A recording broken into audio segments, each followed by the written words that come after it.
يا بني إسرائيل اذكروا نعمتي التي أنعمت عليكم وأني فضلتكم على العالمين جرب لي الله أكبر আল্লাহ তাআলা বনি ইসরাইলদেরকে সম্বোধন করে বলেছেন, হে বনি ইসরাইল, উযকুরু নি'মাতি আল্লাতী আন'আমতু আলাইকুম, আমি তোমাদেরকে যেই নিয়ামত দান করেছি এই নিয়ামতের কথা তোমরা স্মরণ করো। وأني فضلتكم على العالمين, আর আমি আল্লাহ তোমাদেরকে तमाम জাহানের উপরে শ্রেষ্ঠত্ব মর্যাদা দান করেছি। জোরে বলেন সুবহানাল্লাহ।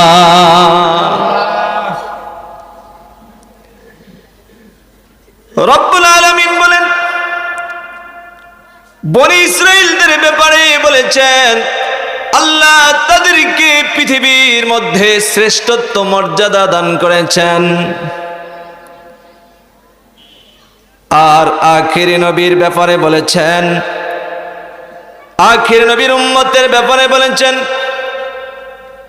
কুনতুম খায়রা উম্মাতিন উখরিজাত লিন-নাসি তা'মুরুনা বিল মা'রুফ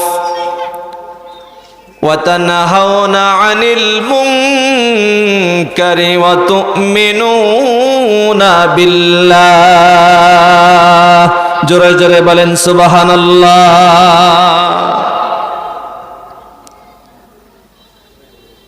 আল্লাহ তাআলা আমাদের ব্যাপারে বলেছেন, তোমরা হলে সর্বশ্রেষ্ঠ উম্মত। আল্লাহ আখির নবীর উম্মতের ব্যাপারে ঘোষণা দিয়েছেন, তোমরা সর্বশ্রেষ্ঠ উম্মত। সুবহানাল্লাহ বলেন। জানো কি তোমাদেরকে কেন বের করা হয়েছে, কেন তোমাদেরকে সৃষ্টি করা হয়েছে? তোমাদেরকে বের করা হয়েছে মানুষের কল্যাণের জন্যে। তোমরা মানুষদেরকে সৎ কাজের আদেশ করবে, অসৎ কাজের নিষেধ করবে, এই জন্যই তোমাদেরকে দুনিয়াতে সৃষ্টি করা হয়েছে। সুবহানাল্লাহ।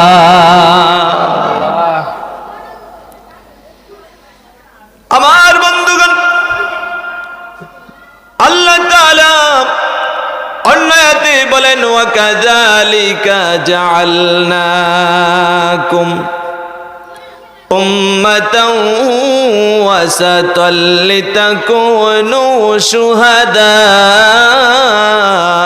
আলান নাস। আল্লাহ তাআলা বলেন, আমি আল্লাহ তোমাদেরকে মধ্যম উম্মত হিসাবে তৈরি করেছি, পৃথিবীতে প্রেরণ করেছি। তোমরা হবে অন্যান্য উম্মতের সাক্ষী। তাফসীরের কিতাবের মধ্যে আসছে, কাল কঠিন হাসরের ময়দানে সমস্ত নবীরা তাদের উম্মতদেরকে নিয়ে হাজির হবে। আল্লাহ তাআলা হযরত নূহ আলাইহিস সালাতু ওয়াস সালামের উম্মতদেরকে জিজ্ঞাসা করবেন,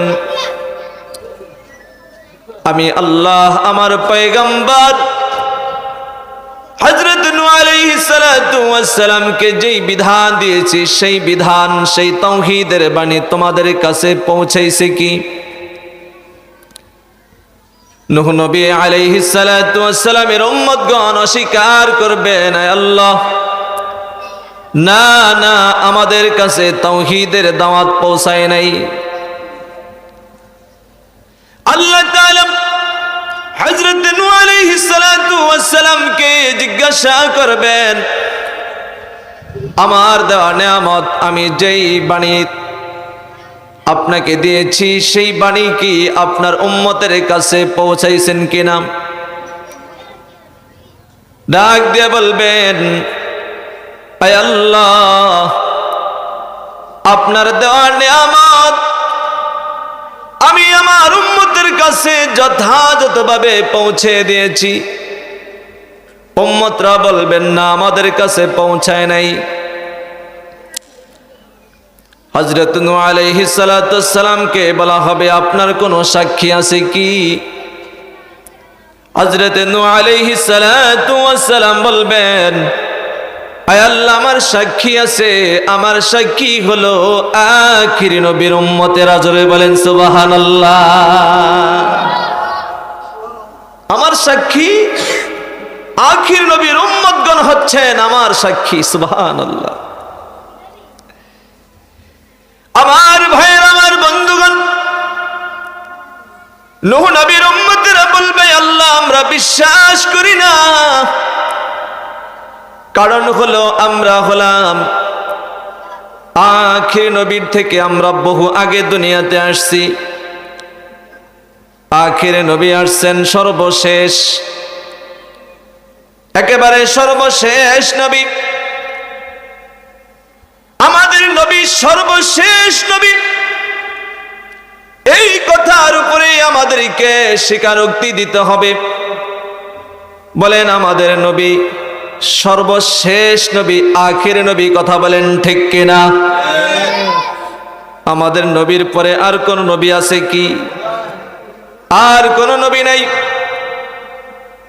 কিন্তু দুঃখের বিষয় হলো, আমাদের এই বাংলাদেশে একটা গোষ্ঠী আছে যাদেরকে বলা হয় মির্জা গোলাম আহমদ কাদিয়ানি গ্রুপ। এরা নিজেরা আখির নবী দাবি করে। মির্জা গোলাম আহমদ কাদিয়ানি কুখ্যাত কাফের, সে নিজেকে নবী দাবি করে। গত কয়েক মাস আগে আমাদের ঢাকার শহরে সরারদি উদ্যানে সারা বাংলাদেশের তাওহীদি জনতা একতাবদ্ধ হয়ে, একত্রিত হয়ে জানিয়ে দিয়েছি যে আমাদের নবী হলেন সর্বশেষ নবী। আমাদের নবীর পরে নবী নাই, সংসদে আইন চাই। কথা বলেন ঠিক কিনা?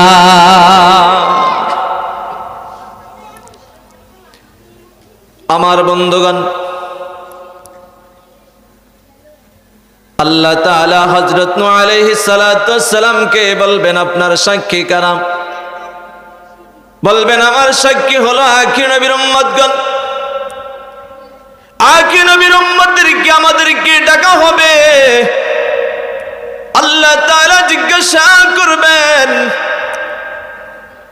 এ আখির নবীর উম্মতগণ, তোমরা জানলে কিভাবে? হাসরের ময়দানে আখির নবীর উম্মতেরা সেদিন সাক্ষ্য দিবে। আমরা সাক্ষ্য হব, সাক্ষী দিব।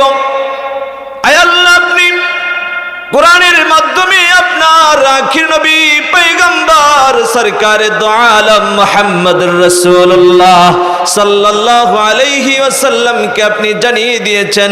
নবীজি আমাদেরকে জানিয়েছেন, আমরা কোরআনের মাধ্যমে জেনেছি আদম নবী থেকে আখির নবী পর্যন্ত যত নবী পয়গম্বর রাসূলগণ এসেছেন, সকলের কাছে আপনি যেই বাণী দিয়েছেন, সবাই বাণীগুলো যথাযথভাবে তাদের উম্মতের কাছে পৌঁছে দিয়েছে। জোরে বলেন সুবহানাল্লাহ।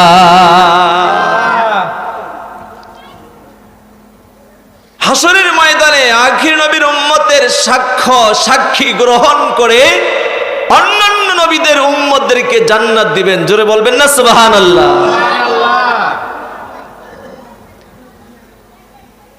চিন্তা করেন, আখির নবীর উম্মতগণ কত দামি, অথচ আমরা আমাদের দাম বুঝলাম না। আমার ভাইয়েরা, আল্লাহ তাআলা বলেছেন, হে বনি ইসরাইল, উযকুরু নি'মাতি আল্লাতী আন'আমতু আলাইকুম, আমি তোমাদেরকে যেই নিয়ামত দিয়েছি সেই নিয়ামতের কথা স্মরণ করো। বলেন, নিয়ামত দিয়েছেন কে? সবাই জবান খুলে জোরে আওয়াজে বলি, নিয়ামত দিয়েছেন কে? কত নিয়ামত দিয়েছেন? আল্লাহ তাআলা বলেন, ওয়া ইন তাউদ্দু নি'মাতাল্লাহি তুহসুহা, আমি আল্লাহ তোমাদেরকে এত অসংখ্য অগণিত পরিমাণ নিয়ামত দিয়েছি যা কখনোই তোমরা গণনা করে শেষ করতে পারবা না। জোরে বলেন সুবহানাল্লাহ।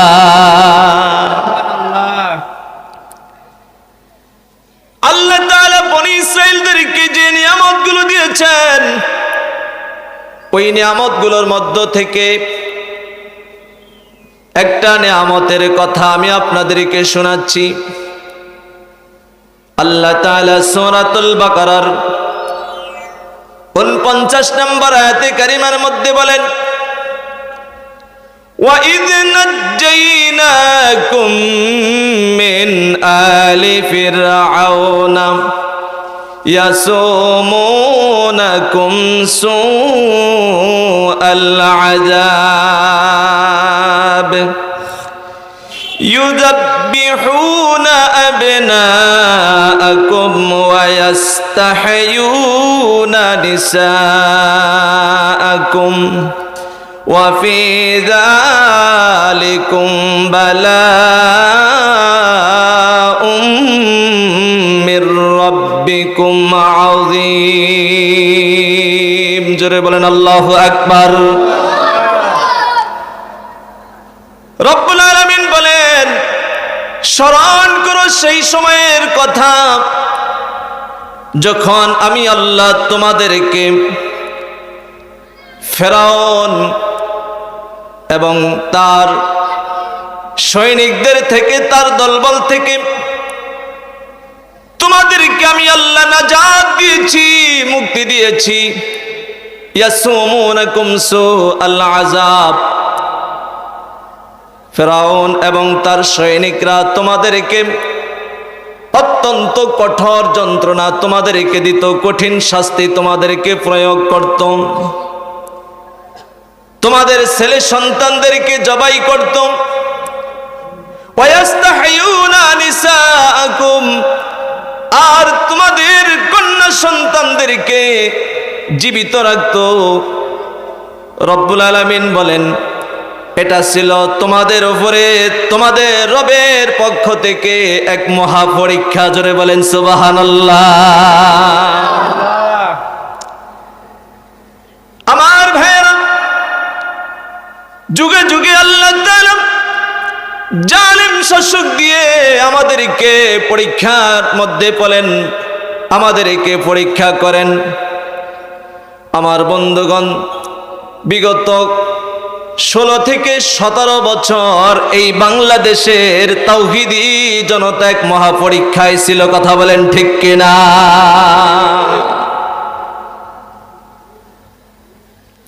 আমার বন্ধুগণ, এই জালেমের জুলুম থেকে, এই জালেমের অত্যাচার থেকে জবান খুলে বলতে হবে, নাজাত দিয়েছেন কে? আরো জোরে জবান খুলে বলেন, নাজাত দিয়েছেন কে?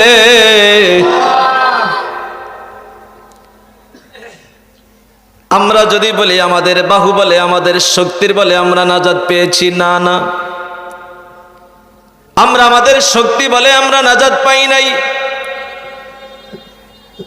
আমাদের জনগোষ্ঠীর বলে আমরা মুক্তি পাই নাই। মহান আল্লাহ তাআলার অনুগ্রহে দয়ায় আমরা এই জুলুম থেকে, জালেমের অত্যাচার থেকে নাজাত পেয়েছি। আমাদেরকে এক বাক্যে স্বীকার করে নিতে হবে, যিনি আমাদেরকে নাজাত দিয়েছেন, মুক্তি দিয়েছেন, জোরে জোরে বলেন তিনি কে?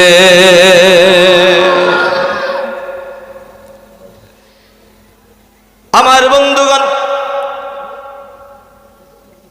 ফেরাউন ছিল অত্যন্ত জালেম, কঠিন স্বৈরাচার ছিল ফেরাউন। কত কঠিন কথা! তদানীন্তন সময়ে বনি ইসরাইলের তাফসীরের কিতাবের মধ্যে বিভিন্ন বর্ণনা এসেছে। এক বর্ণনা এসেছে, তদানীন্তন সময়ে ছেলে সন্তানদেরকে যে জবাই করত, 90,000 শিশু সন্তানকে সে হত্যা করেছে। জোরে বলেন নাউজুবিল্লাহ। কত হাজার? 90,000। কারণ ছিল সে একটা স্বপ্নে দেখেছে মসজিদে আকসা থেকে একটা আলো বের হয়ে এই আলোটা মিশরের মধ্যে ছড়িয়ে পড়েছে। এই কঠিন স্বপ্ন দেখার পরে জ্যোতিষীদেরকে জিজ্ঞাসা করলেন ব্যাখ্যা কি? হকিদের দাওয়াত দিতে না পারে, মূর্তির বিরুদ্ধে যেন কোনো কথা বলতে না পারে, এর উপরে কঠিন সিদ্ধান্ত হবে। দিন তারিখ ঠিক করা হলো। দারুন নাদওয়ায় পার্লামেন্টের কাফের মুশরিক নেতারা আসতেছিল। এমতে এক সময়ে দারুন নাদওয়ার সামনে একজন মুরব্বী দাঁড়িয়ে আছে।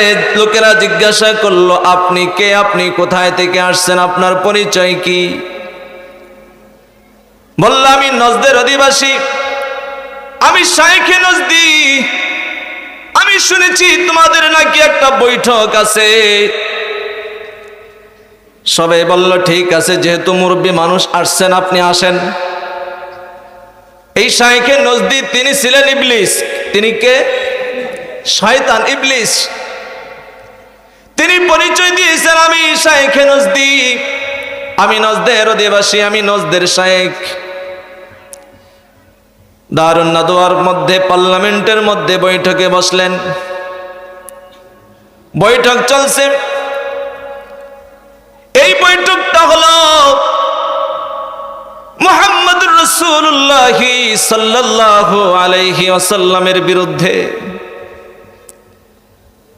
মহান আল্লাহ তাআলা তাদের এই কলা কৌশল সম্পর্কে, তাদের সিদ্ধান্ত সম্পর্কে আল্লাহ তাআলা তার প্রিয় হাবিবকে জানিয়ে দিয়েছেন।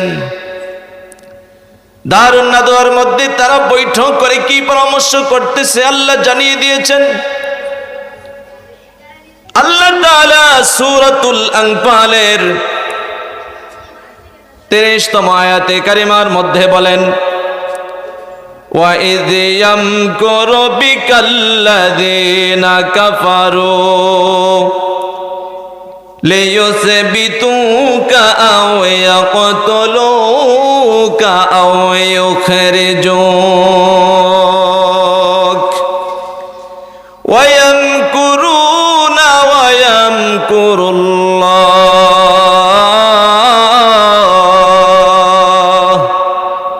وَاللَّهُ খায়রুল মাকিরিন।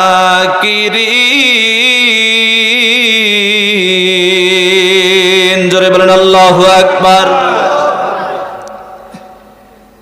আমার ভাইয়ের, আমার বন্ধুগণ, আল্লাহ তাআলা বলেন, স্মরণ করো সেই সময়ের কথা যখন কাফের মুশরিকরা মুহাম্মদুর রাসূলুল্লাহ সাল্লাল্লাহু আলাইহি ওয়াসাল্লামের বিরুদ্ধে পার্লামেন্ট দারুন নাদওয়ার মধ্যে ষড়যন্ত্র করছে। কি ষড়যন্ত্র? ষড়যন্ত্র হলো বৈঠকের মধ্যে একজন প্রস্তাব দিলেন, যেহেতু মুহাম্মদুর রাসূলুল্লাহ সাল্লাল্লাহু আলাইহি ওয়াসাল্লাম মূর্তির বিরুদ্ধে কথা বলে, তাকে এই মক্কা নগরী থেকে বের করে দেওয়া হোক। আও ইউখরিজুক, তোমরা তাকে বের করে দাও, তাকে বের করে দেওয়া হবে। নজদের অধিবাসী শাইখে নজদি বলল, না না, তাকে বের করা যাবে না। যদি তোমরা মুহাম্মদকে মক্কা নগরী থেকে বের করে দাও, অন্যত্র গিয়ে তার মুহাব্বতের মানুষগুলো তার সঙ্গী হয়ে দল ভারী করে তোমাদের উপরে পাল্টা আক্রমণ করবে, তার আক্রমণ তোমরা ঠেকাতে পারবে না। জোরে বলেন সুবহানাল্লাহ। আমার বন্ধুগণ, আরেকজন প্রস্তাব দিলেন, তাকে বন্দী করে রাখা হোক, লিউসবিতুক, জেলখানার মধ্যে তালা লাগিয়ে রাখা হোক। প্রস্তাব দেওয়া হলো। শাইখে নজদি বলতেছে, না না, যদি মুহাম্মদকে তালা লাগিয়ে রাখা হয়, তার সাথীরা, তার সাহাবীরা তাকে এতটা ভালোবাসে, তার জন্য তারা জীবন দিতে প্রস্তুত। জোরে বলেন সুবহানাল্লাহ। আরো জোরে জবান খুলে বলেন সুবহানাল্লাহ। আমরা নবীর জন্য, আমাদের নবীর জন্য জীবন দিতে রাজি আছি কি? জোরে আওয়াজ ভরে বলেন ইনশাআল্লাহ। নবীর জন্য যদি জীবন দিতে হয়, এই বাংলার তাওহীদি জনতা জীবন দিবে। এরপরেও বাংলার জমিনে, বাংলার সংসদে আইন করেই সারবে। নবীর পরে নবী নাই। কথা বলেন ঠিক কিনা? আমার ভাইয়ের, আমার বন্ধুগণ, শাইখে নজদি বলতেছে, না না, তালা লাগিয়ে রাখা যাবে না। তার সহচরগণ, তার সাথীগণ, সাহাবীগণ একত্রিত হয়ে এই জেলখানার তালা ভেঙ্গে তাকে তারা উদ্ধার করে বের করে নিয়ে যাবে। এই প্রস্তাব বাতিল। আবু জাহেল মূর্খের বাবা আরেক কোণায় বসা, সে দাঁড়িয়ে গেল, বলতেছে, আমার একটা প্রস্তাব আছে, শোনেন। আমি এতক্ষণে দেখলাম এক একজনে এক এক প্রস্তাব দিচ্ছে। আবু জাহেল মূর্খের বাবা প্রস্তাব দিয়েছে, আও ইয়াকতুলুক। জোরে বলেন নাউজুবিল্লাহ। আবু জাহেল প্রস্তাব দিল মুহাম্মদকে হত্যা করা হোক। শাইখে নজদি বলতেছেন, এতক্ষণে যত প্রস্তাব আসছিল আমার কাছে ভালো মনে হয় নাই, কিন্তু এখন যেই প্রস্তাবটা আসছে খুবই গুরুত্বপূর্ণ প্রস্তাব, এটা গ্রহণ করা হোক। মুহাম্মদকে দুনিয়া থেকে বিদায় করেই দিতে হবে। তাকে দুনিয়াতে বাঁচিয়ে রাখা যাবে না, হত্যা করতে হবে। দারুন নাদওয়ার মধ্যে সিদ্ধান্ত হয়ে গেল মুহাম্মদের ব্যাপারে। মুহাম্মদুর রাসূলুল্লাহ সাল্লাল্লাহু আলাইহি ওয়াসাল্লামকে তারা হত্যা করবে। জোরে বলেন নাউজুবিল্লাহ। রাখে আল্লাহ, মারে কে? মারে আল্লাহ, রাখে কে? জোরে আওয়াজ করে বলেন বাঁচানোর মালিক কে? আমার ভাইয়েরা, আমাদের এই বাংলাদেশে এমন কিছু কুচক্রী মহল যারা এই বাংলার জমিনে ফিতনা সৃষ্টি করতে চায়, হাঙ্গামা সৃষ্টি করতে চায়। তারা টার্গেট নিয়েছে এক এক করে আমাদের 24শে জুলাইয়ের আন্দোলনের যারা রয়েছেন তাদেরকে তারা হত্যা করবে। এই ষড়যন্ত্রে লিপ্ত হয়ে আমাদের বাংলাদেশের যুবকদের কলিজার মণি, নাম তার ওসমান হাদি, দিনে দুপুরে ঢাকার শহরে বাইতুল মুকাররমের পাশে গুলি করে তাকে শহীদ করে দেওয়া হয়েছে। আজকে সারা বাংলাদেশের সমস্ত তাওহীদি জনতা ওসমান হাদির জন্য দুই চোখের পানি ছেড়ে ছেড়ে কাঁদতেছে। কথা বলেন ঠিক কিনা? আমরা দোয়া করি, আল্লাহ তুমি উসমান হাদির জিন্দেগীর গুনাহ খাতাগুলো মাফ করে দাও। জোরে বলেন আমিন। আল্লাহ তুমি উসমান হাদির কবরটাকে জান্নাতের বাগিচা বানায়া দাও। জোরে বলেন আমিন। আমার ভাইয়েরা, তাদের টার্গেটে আরো অনেকেই রয়েছে, তবে প্রশ্ন হলো বাঁচানোর মালিক কে? যদি আল্লাহ কাউকে বাঁচাতে চান, তোমরা যতই ষড়যন্ত্র করো না কেন, তোমাদের ষড়যন্ত্র নিষ্ফল হয়ে যাবে। তোমরা ষড়যন্ত্র করে কখনোই তোমরা সফল হতে পারবে না। কথা বলেন ঠিক কিনা? সিদ্ধান্ত হয়ে গেল মুহাম্মদ রাসূলুল্লাহ সাল্লাল্লাহু আলাইহি ওয়াসাল্লামকে দুনিয়ার থেকে চিরবিদায় করে দিবেন। কেমন করে হত্যা করা হবে? সিদ্ধান্ত নিলেন সকল গোত্র থেকে নওজোয়ান যুবকদেরকে ঠিক করা হোক, তাদের হাতে তরবারি দেওয়া হোক, তারা মুহাম্মদের হুজরাখানা যেখানে নবীজি ঘুমায় সেই কামরাটাকে তারা ঘেরাও দিয়ে রাখবে। রাতের আধারে, গভীর রাতে, শেষ প্রহরে যখন মুহাম্মদ রাসূলুল্লাহ সাল্লাল্লাহু আলাইহি ওয়াসাল্লাম নামাজের জন্য বের হবেন, তখন তার উপরে একত্রিত হয়ে সকলেই হামলা করবে। নাউজুবিল্লাহ বলবেন না? যুবকদেরকে ঠিক করা হলো, তাদের হাতে তরবারিও দেওয়া হলো। সকলে রাতের অপেক্ষা করছেন রাত কখন আসবে আর মুহাম্মদ রাসূলুল্লাহ সাল্লাল্লাহু আলাইহি ওয়াসাল্লামের হুজরাখানা ঘেরাও দিয়ে রাখবেন। আল্লাহ তাআলা জিবরাইলের মাধ্যমে তাদের এই ষড়যন্ত্রের কথা নবীজিকে জানিয়ে দিয়েছেন। জোরে বলেন সুবহানাল্লাহ। আমার ভাইয়ের, আমার বন্ধুগণ, আল্লাহ তাআলা জানিয়ে দিলেন, ওগো আমার প্রিয় হাবিব, আপনি আর মক্কা নগরীতে থাকবেন না, আপনি হিজরত করে মদিনার উদ্দেশ্যে রওনা দেন।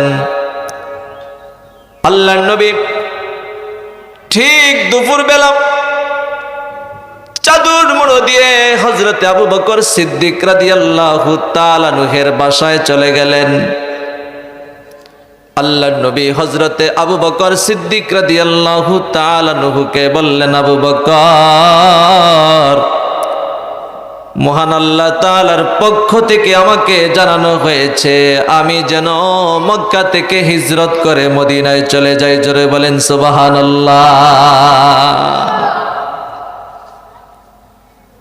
আমার বন্ধুগণ, হযরতে আবু বকর সিদ্দিক রাদিয়াল্লাহু তাআলা আনহু বললেন, ইয়া রাসূলুল্লাহ, ইয়া হাবিবাল্লাহ, নবীজি,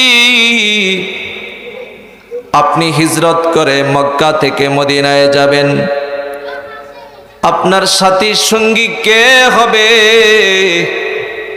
আপনার সাথে আপনি কাকে নেবেন? আল্লাহ নবী বললেন, আবু বকর, এই হিজরতের একমাত্র সাথী হইলা তুমি। জোরে বলেন সুবহানাল্লাহ। আমার ভাইয়ের, আমার বন্ধুগণ, আল্লাহ নবী জানিয়ে দিলেন, আবু বকর, আপনি প্রস্তুতি গ্রহণ করুন, সামনের এই রজনীতে আমি আর আপনি মক্কা থেকে মদিনার উদ্দেশ্যে রওনা করব। আল্লাহ নবী তার হুজরাখানায় চলে আসলেন। এসে হযরতে আলী রাদিয়াল্লাহু তাআলা আনহুকে বললেন, ও আলী, আজকের এই রজনীতে তুমি আমার বিছানায় ঘুমাইবা। জোরে বলেন সুবহানাল্লাহ। আল্লাহর নবী হযরত আলী রাদিয়াল্লাহু তাআলা আনহুকে বললেন, আলী, মক্কার কাফের মুশরিক বেঈমানগুলো আমাকে এবং আমার সাহাবীদেরকে মক্কা নগরীতে আর থাকতে দিবে না। তারা আমাদের উপরে অত্যন্ত কঠোর জুলুম, জ্বালাতন, নির্যাতন করছে। তবে শোনো আলী, শোনো, তারা যতই জ্বালাতন করুক না কেন, কিন্তু তাদের কিছু আমানত আমার কাছে আছে। রে আলী, এই মক্কা নগরীর কাফের মুশরিক বেঈমান গুলোর আমানত গুলো আমি তোমার কাছে রেখে যাচ্ছি। সুবহানাল্লাহ বলেন। আমার ভাইয়ের, আমার বন্ধুগণ, আমরা কেমন নবীর উম্মত! আল্লাহর নবী এই হিজরতের সময়, অত্যন্ত কঠিন কঠোর সংকটের সময়ও মক্কা নগরীর যারা নবীজিকে দেখতে পারে না, যারা নবীজিকে হত্যা করার সিদ্ধান্ত পর্যন্ত নিয়ে নিল, আল্লাহর নবী তাদের আমানতগুলো হযরত আলী রাদিয়াল্লাহু তাআলা আনহুর হাতে দিয়ে দিলেন। জোরে জোরে বলেন সুবহানাল্লাহ।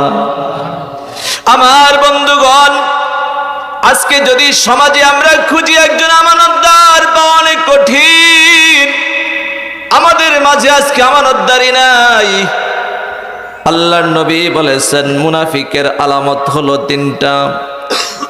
আয়াতুল মুনাফিকি সালাসাতুন ইজা হাদ্দাসা কাযাবা ওয়া ইযা ওয়াদা আখলাফা ওয়া ইযা তুমিনা খানা। মুনাফিকের আলামত হলো তিনটা। এক নাম্বার, মুনাফিক মিথ্যা কথা বলে। ঠিক কিনা জোরে বলেন? আজকে সমাজে মিথ্যা কথার প্রচলন আছে না নাই? আমার ভাইয়েরা, আজকে আমরা কথায় কথায় মিথ্যা কথা বলি, অথচ মিথ্যা কথা বলা হচ্ছে এটা মুনাফিকের আলামত।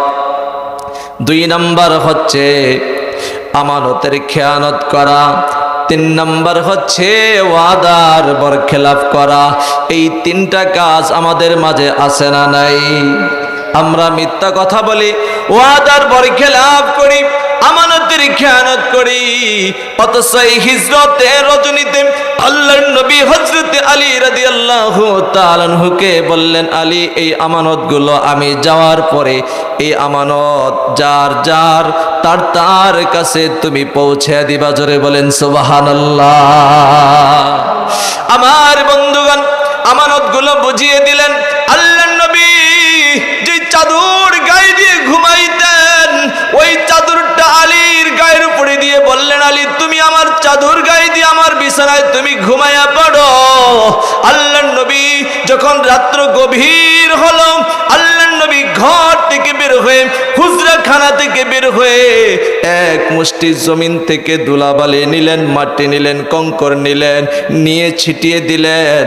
আমার বন্ধুগণ, আল্লাহ তাআলা পবিত্র কোরআনুল কারীমের সূরাতুল ইয়াসিনের মধ্যে বলেন, ওয়াজআলনা মিন বাইনি আইদিহিম সাদ্দাও ওয়া মিন খালফিহিম সাদ্দা ওয়া মিন খালফিহিম সাদ্দান ফাআগশাইনাহুম ফাহুম লা ইউবসিরুন। আরো জোরে জবান খুলে বলেন আল্লাহু আকবার। আমার ভাইয়েরা, আমার বন্ধুগণ, আল্লাহ তাআলা মুহাম্মদুর রাসূলুল্লাহ সাল্লাল্লাহু আলাইহি ওয়াসাল্লাম এবং যে সমস্ত কাফেরগুলো নবীজিকে হত্যা করার জন্য হুজরাখানাকে ঘেরাও দিয়ে ফেললেন, তাদের মাঝখানে আল্লাহ পার্টিশন তৈরি করে দিলেন। জোরে জোরে বলেন সুবহানাল্লাহ। তাদের উপরে আল্লাহ পর্দা তৈরি করে দিলেন, এমন ভাবে পর্দা তৈরি করে দিলেন তারা আর নবীজিকে দেখতে পেল না। তাদের মাঝখান দিয়ে আল্লাহর নবী হেঁটে হেঁটে আবু বকরের ঘরে চলে গেলেন। জোরে বলেন সুবহানাল্লাহ। আমার বন্ধুগণ, হযরত আবু বকর সিদ্দিক রাদিয়াল্লাহু তাআলা আনহুকে সঙ্গে করে মদিনার উদ্দেশ্যে রওনা দিয়ে বহুদূর যাওয়ার পরে ঘাড়ে সাওরের মধ্যে অবস্থান করলেন। এইদিকে একজন আগন্তুক আসলো, এসে যারা মুহাম্মদকে হত্যা করার জন্য ঘেরাও দিয়ে রেখেছে তাদেরকে ডাক দিয়ে বলতেছে, তোমরা কার অপেক্ষা করতেছ? বলে মুহাম্মদের অপেক্ষা করছি, মুহাম্মদকে আমরা কতল করব, হত্যা করব। জোরে বলেন নাউজুবিল্লাহ। আগন্তুক বলতেছে, শোনো শোনো নেতারা শোনো, তোমাদের মাথার মধ্যে ধুলা ছিটিয়ে মুহাম্মদ রাসূলুল্লাহ তোমাদের মাঝখান দিয়ে চলে গেছেন, তোমরা টের পাও নাই। জোরে জোরে বলেন সুবহানাল্লাহ। আরো জোরে আওয়াজ করে বলেন সুবহানাল্লাহ। জবান খুলে বলতে হবে বাঁচানোর মালিককে। আল্লাহ যদি কাউকে বাঁচাতে চান, দুনিয়ার কেউ তাকে মারতে পারে না। ঠিক কিনা? আমার ভাইয়েরা, আমার মুসলমান ভাইয়েরা, আমার বন্ধুগণ, এবার কাফেরগুলো মাথার মধ্যে হাত দিয়ে দেখে ঠিকই তো তাদের মাথার মধ্যে বালি। তারা একজন আরেকজনকে বলতেছে, কেমন করে গেল? দেখি একটু ঘরের মধ্যে আছে কিনা। দরজার ফাঁক দিয়ে উকি মেরে দেখতেছে মুহাম্মদ রাসূলুল্লাহ সাল্লাল্লাহু আলাইহি ওয়াসাল্লাম যেই বিছানায় ঘুমাইতো, দেখতেছে সেই বিছানার মধ্যে ঘুমায়া আছে। বলতেছে না না, উনি আমাদেরকে মিথ্যা সংবাদ দিয়েছে, মুহাম্মদ রাসূলুল্লাহ সাল্লাল্লাহু আলাইহি ওয়াসাল্লাম ঘুমায়া আছে। অপেক্ষা করতেছে। যখন সকাল হলো, হযরত আলী রাদিয়াল্লাহু তাআলা আনহু যখন বিছানা থেকে উঠলেন, দেখতেছে তাদের হাতের ময়না, হাতের পাখি মুহাম্মদ রাসূলুল্লাহ সাল্লাল্লাহু আলাইহি ওয়াসাল্লাম তাদেরকে ফাঁকি দিয়ে চলে গেছে, তারা টেরও পায় নাই। জোরে জোরে বলেন সুবহানাল্লাহ। আমার ভাইয়েরা, আমার বন্ধুগণ, সকালবেলা আবার ঘোষণা দেওয়া হলো, যে ব্যক্তি মুহাম্মদ রাসূলুল্লাহ সাল্লাল্লাহু আলাইহি ওয়াসাল্লামকে জীবিত অথবা মৃত মাথা আলাদা করে নিয়ে আসতে পারবে, অথবা আবু বকরকে ধরে নিয়ে আসতে পারবে, 100 উটের ঘোষণা দিয়েছেন, 100 উট তাকে দেওয়া হবে। সকালে তারা সারা মক্কা নগরীতে ছড়িয়ে পড়ল মুহাম্মদ রাসূলুল্লাহ সাল্লাল্লাহু আলাইহি ওয়াসাল্লামকে ধরার জন্যে। অথচ আল্লাহর নবী এবং আবু বকর সিদ্দিক রাদিয়াল্লাহু তাআলা আনহু মক্কা থেকে অনেক দূরে গিয়ে ঘাড়ে সাওরের মধ্যে অবস্থান করেছিলেন। এই কাফের মুশরিক বেঈমানগুলো খুঁজতে খুঁজতে খুঁজতে খুঁজতে গারে সাওরের একেবারে মুখে গেলেন। আমার ভাইয়েরা, ঘাড়ে সাওরের মুখের মধ্যে যাওয়ার পরে যেই গর্ত দিয়ে আল্লাহর নবী এবং আবু বকর ঢুকেছেন, ওই গর্তের মধ্যে উকি মারতেছে হযরতে আবু বকর সিদ্দিক রাদিয়াল্লাহু তাআলা আনহু। বলতেছে, ইয়া রাসূলুল্লাহ, নবীজি, ওই যে দেখা যায় কাফের মুশরিক বেঈমানগুলোর পা, সুবহানাল্লাহ বলবেন না? ওই যে দেখা যায় কাফের মুশরিক বেঈমানরা আমাদেরকে ধরে ফেলবে। আল্লাহ তাআলা বলেন, ইয হুমা ফিল গারি ইয়াকুলু লিসাহিবিহি লা তাহজান ইন্নাল্লাহা মা'ানা। আল্লাহু আকবার বলেন। আমার বন্ধুগণ, ঘাড়ে সাওরের মধ্যে ছিলেন হযরত আবু বকর, আর ছিলেন মুহাম্মদ রাসূলুল্লাহ সাল্লাল্লাহু আলাইহি ওয়াসাল্লাম। তারা দুইজন একা ছিলেন না, তাদের সাথে আরেকজন ছিলেন। তিনি কে? আল্লাহর নবী হযরত আবু বকর সিদ্দিক রাদিয়াল্লাহু তাআলা আনহুকে বলতেছেন, আবু বকর, লা তাহজান, চিন্তা করো না। সুবহানাল্লাহ বলেন। এ আবু বকর, চিন্তা করো না, চিন্তা করো না, ইন্নাল্লাহা মা'ানা, আমাদের সাথে আমাদের আল্লাহ আছে। সুবহানাল্লাহ বলবেন না? আমাদের সাথে কে আছে? আমাদেরকে রক্ষা করবেন কে? আমার বন্ধুগণ, এই বাংলার তাওহীদি জনতার সাথে কে আছেন? জোরে আওয়াজ করে বলেন, আমাদের আল্লাহ। ওই ঘাড়ে সাওরের মধ্যে আল্লাহর নবী আবু বকরকে যেই কথাটা বলেছেন, লা তাহজান ইন্নাল্লাহা মা'ানা, আবু বকর চিন্তা করো না, নিশ্চয়ই আমাদের সাথে আমাদের আল্লাহ আছে। আমাদের আল্লাহ হলেন আমাদের অভিভাবক, মুহসিনদের অভিভাবককে জোরে আওয়াজ করে বলেন, সবাই জোরে বলেন আল্লাহ। আমার বন্ধুগণ, আজকে বর্তমান সময়ে আমাদের বাংলাদেশের মানুষগুলো আজকে পেরেশানিতে আছে। না জানি অদূর ভবিষ্যতে আমাদের এই ভাই আমরা কোন জগতে আছি, খুব টেনশনে আছি। চিন্তার কোনো কারণ নাই, চিন্তার কোনো কারণ নাই। অদূর ভবিষ্যতে আমাদের এই বাংলার জমিনটা অত্যন্ত সুন্দর একটা জমিন হবে, অত্যন্ত ভালো একজন শাসকের আমরা আশা করি। ওই ভালো শাসকের মাধ্যমে আমাদের এই বাংলাদেশটা হবে সোনার বাংলাদেশ। জোরে বলেন ঠিক কিনা?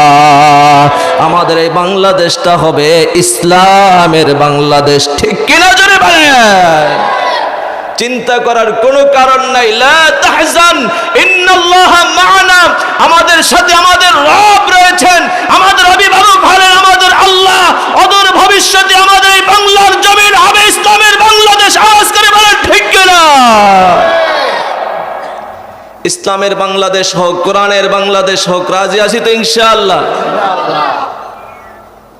মাহফিলে গেলে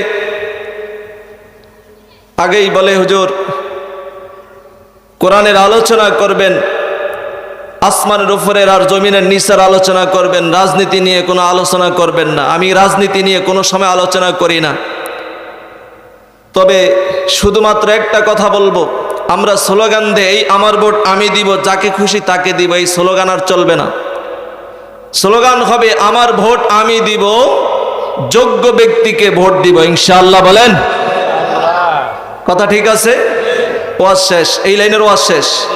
আমার ভোট আমি দিব, যে যোগ্য তাকে দিব ইনশাআল্লাহ। বলেন আপনাকে বিবেক বুদ্ধি মহান আল্লাহ দিছেন কিনা? কথা বলেন না কেন? একটা বিবেক আমাকে আপনাকে আল্লাহ দিছেন তো? ভালো মন্দ যাচাই বাছাই করার যোগ্যতা ক্ষমতা মহান আল্লাহ আমাদেরকে দিয়েছেন তো? যাচাই বাছাই করে যোগ্য ব্যক্তিকে ভোট দিবেন ইনশাআল্লাহ। আমি কারো পক্ষে আর বিপক্ষে বলছি? কারোর পক্ষে বিপক্ষে বলি নাই, যোগ্য ব্যক্তিকে ভোট দিবে ইনশাআল্লাহ। আমার ভাইয়েরা, আমার বন্ধুগণ, আল্লাহ নবীকে মারতে চেয়েছিলেন, মারতে পারছেন? জবান খুলে বলেন মারতে পারেন নাই। তো এখনো আমরা খবরের মধ্যে শুনি যে আমাদের বাংলাদেশের অনেক উলামায়ে কেরাম অনেক জুলাই যোদ্ধার টার্গেটে আছে। তাদের মধ্যে একজন রয়েছে আমাদের বাংলাদেশের নক্ষত্র মামুনুল হক সাহেব, তাকে তারা টার্গেটের মধ্যে রাখছেন। আরেকজন আছেন আমাদের শায়েখ নায়েবে আমির সাহেব, নায়েবে পীর সাহেব, তাকে তারা টার্গেটে রাখছেন। এর মধ্যে অনেকেই টার্গেটে আছেন, হাসনাত আব্দুল্লাহ, বিভিন্ন জনে আছেন। কিন্তু প্রশ্ন হলো, যদি মহান আল্লাহ বাঁচিয়ে রাখতে চান, পৃথিবীর কারোর ক্ষমতা আছে মারার? পৃথিবীর কারোর কোনো ক্ষমতা নাই। আমার বন্ধুগণ, আল্লাহ তাআলা বলেন وَإِذْ نَجَّيْنَاكُمْ مِنْ آلِ فِرْعَوْنَ يَسُومُونَكُمْ سُوءَ الْعَذَابِ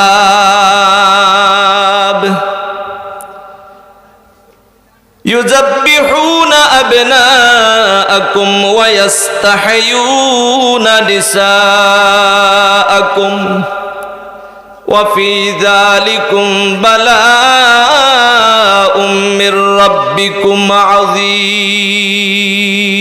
জোরে জোরে বলেন সুবহানাল্লাহ। আল্লাহ তাআলা বলেন, স্মরণ করো সেই সময়ের কথা যখন আমি আল্লাহ তোমাদেরকে ফিরআউন এবং তার সৈনিকদের হাত থেকে নাজাত দিয়েছি, মুক্তি দিয়েছি। জোরে বলেন সুবহানাল্লাহ। বনি ইসরাইল হযরত মুসা আলাইহিস সালাতু সালামের সাথী সঙ্গী ছিল 6 লক্ষ। কয় লক্ষ? আল্লাহ তাআলা জানিয়ে দিলেন, এ মুসা পয়গম্বর, আপনি আপনার এই 6 লক্ষ সাথী সঙ্গীদেরকে নিয়ে আপনি মিশর ত্যাগ করে অন্যত্র চলে যান। আল্লাহর নির্দেশ পাওয়ার সাথে সাথেই হযরত মুসা আলাইহিস সালাতু ওয়াস সালাম তিনি তার 6 লক্ষ ঈমানদার বনি ইসরাইলদেরকে নিয়ে রওনা করলেন। যেতে যেতে নীল দরিয়ার নীল সমুদ্রের পারে যখন তারা আসলেন, এইদিকে ফিরআউন সংবাদ পেল এই মিশর থেকে মুসা আলাইহিস সালাতু ওয়াস সালাম এবং তিনি তার সাথী সঙ্গীদেরকে নিয়ে বের হয়ে গিয়েছেন। ফিরআউন ঘোষণা দিলেন, যেহেতু এখন রাত্রিবেলা, এখন তোমরা বের হবে না, সকাল বেলা তোমরা বের হবে, বনি ইসরাইলদেরকে তোমরা গ্রাস করবে, তাদেরকে বন্দী করবে, তাদেরকে হত্যা করা হবে। সকালবেলা ফিরআউন এবং তার কিপ্তিদেরকে নিয়ে বের হলো 1,07,00,000। 1,07,00,000 কিপ্তিদেরকে নিয়ে বের হলো। আমার বন্ধুগণ, আল্লাহর নবী হযরত মূসা পয়গম্বর আলাইহিস সালাতু ওয়াস সালাম যখন সমুদ্রের পাড়ে আসলেন, আল্লাহ তাআলা জানিয়ে দিলেন, হে মূসা, আপনি আপনার হাতের লাঠি দ্বারা এই সমুদ্রের মধ্যে আঘাত করুন। জোরে বলেন সুবহানাল্লাহ।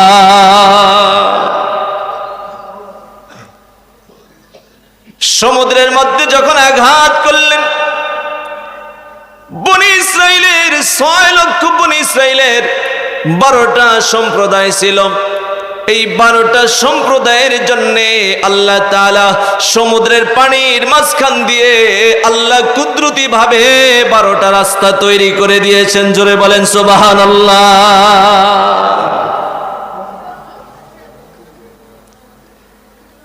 আমার বন্ধুগণ, সমুদ্রের পারে যখন তারা অবস্থান করেছিল, এইদিকে ফেরাউন এবং তার 1,07,00,000 কিপ্তিদেরকে নিয়ে যখন বনি ইসরাইলদেরকে আক্রমণ করার জন্য যখন পিছন দিক থেকে আসতেছিলেন, আস্তে আস্তে যখন কাছাকাছি এসে গেলেন, একদল আরেক দলকে যখন দেখতে লাগলো, ঠিক সেই সময় হযরত মূসা আলাইহিস সালাতু ওয়াস সালামের সাথী সঙ্গীরা বলতে লাগলো, ফালাম্মা তারা আল জামাআনি ক্বালা আসহাবু মূসা ইন্না লামুদরাকুন ক্বালা কাল্লা ইন্না মাইয়া রাব্বি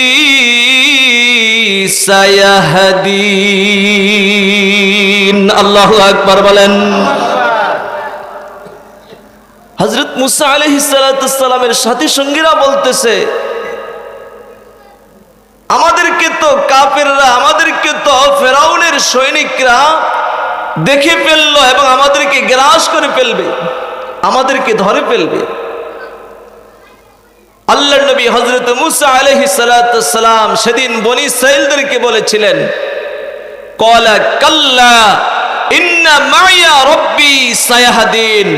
কখনো নয়, কশিন কালেও নয়, তারা আমাদেরকে কখনোই পাকড়াও করতে পারবে না। আমাদের সাথে আমাদের রব আছে, আমাদের আল্লাহ আছে। জোরে বলেন সুবহানাল্লাহ। ইন্না মাইয়া রাব্বি, আমাদের সাথে আমাদের রব আছে। জোরে বলেন, আমাদের সাথে কে আছে? আমাদের রব আছেন। সুবহানাল্লাহ। তিনি আমাদেরকে পথ দেখাবেন। আমার ভাইয়েরা, আমার বন্ধুগণ, সমুদ্রের মাঝখান দিয়ে 12টি রাস্তা তৈরি হয়ে গেল। আল্লাহর নবী হযরত মূসা আলাইহিস সালাতু ওয়াস সালাম ছিলেন এই 6 লক্ষ সৈনিকদের সামনে। সকলে মিলে 6 লক্ষ বনি ইসরাইল তারা যখন সমুদ্র পার হচ্ছিলেন, পার হতে হতে প্রায় সমুদ্র পার হয়ে যখন ওপারে চলে গেলেন, ফেরাউন বলতেছে, দেখছো আমার ভয়ে সমুদ্রের ভিতরে রাস্তা হয়ে গিয়েছে। জোরে বলেন নাউজুবিল্লাহ। আমার ভয়ে সমুদ্র রাস্তা তৈরি করে দিয়েছে, চলো। তাফসিরে নূরুল কোরআনের মধ্যে পড়েছি, ফেরাউন যেই ঘোড়ার উপরে সওয়ার হয়েছিল ওই ঘোড়াটা ছিল নর ঘোড়া। আল্লাহ তাআলা হযরত জিবরাইল আলাইহিস সালাতু ওয়াস সালামকে পাঠিয়ে দিয়েছেন, যাও জিবরাইল, তুমি একটা মাদি ঘোড়ার উপরে সওয়ার হয়ে ওই নর ঘোড়ার সামনে দিয়ে তুমি সামনে অগ্রসর হও। স্বাভাবিকভাবে মাদি ঘোড়া যেই দিকে যায় নর ঘোড়া সেই দিকেই চলে। মাদি ঘোড়া সেজে জিবরাইল আলাইহিস সালাতু ওয়াস সালাম যখন সমুদ্র পার হতে লাগলেন, ফেরাউন যেই ঘোড়ার উপরে ছিলেন সেটা ছিল নর। এবার মাদি ঘোড়ার পিছনে পিছনে চলতে লাগলো। আর পিছন দিক থেকে হযরতে মিকাইল আলাইহিস সালাম ডাক দিয়ে বলতেছেন, চলো চলো, তোমাদের রাজা সামনে যাচ্ছে, তোমরাও চলো।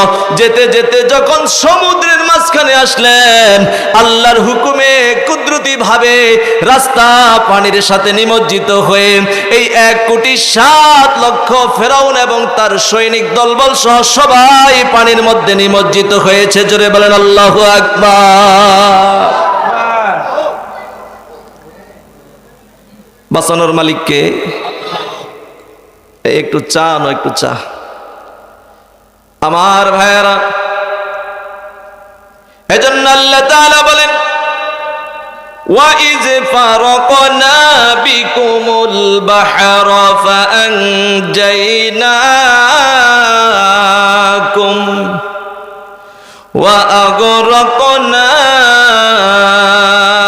آلَ فِرْعَوْنَ وَأَنْتُمْ تَنْظُرُونَ। জোরে জোরে বলেন সুবহানাল্লাহ। আল্লাহ তাআলা বলেন, স্মরণ করো সেই সময়ের কথা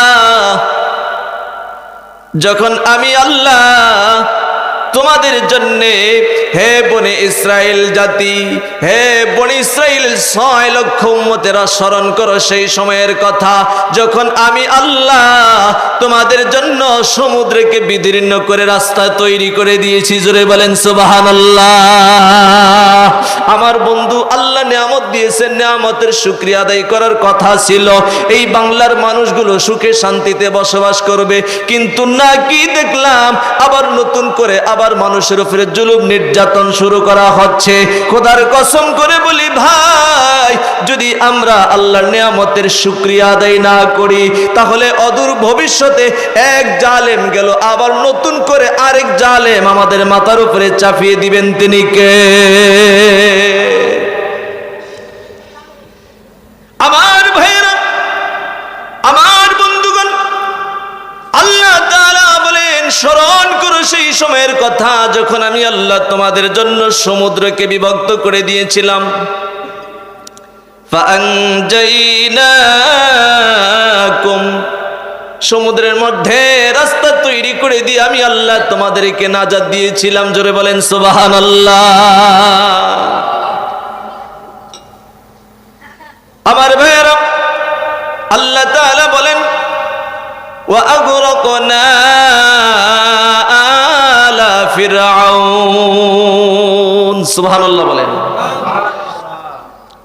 আর আমি আল্লাহ ফেরাউন এবং তার সৈনিকদেরকে 1,07,00,000 কিপ্তিদেরকে সমুদ্রের মধ্যে নিমজ্জিত করেছি। সুবহানাল্লাহ বলবেন না? আল্লাহ পারেন কি পারেন না? ওই আল্লাহ আছে না নাই? জবান খুলে বলেন, ওই আল্লাহ আছে না নাই?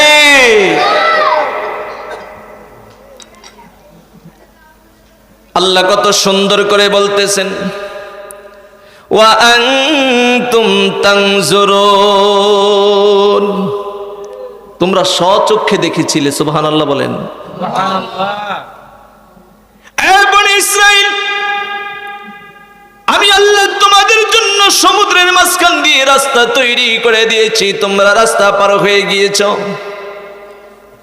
সমুদ্র পার হয়ে তোমরা ওপারে তীরে তোমরা দাঁড়িয়ে দাঁড়িয়ে এই যে কাফির মুশরিক গুলো পানিতে ডুবে ডুবে মরছে, পানির মধ্যে নিমজ্জিত হচ্ছে, তোমরা এগুলো তোমাদের স্বচক্ষে তোমরা প্রত্যক্ষ করেছো। সুবহানাল্লাহ বলেন।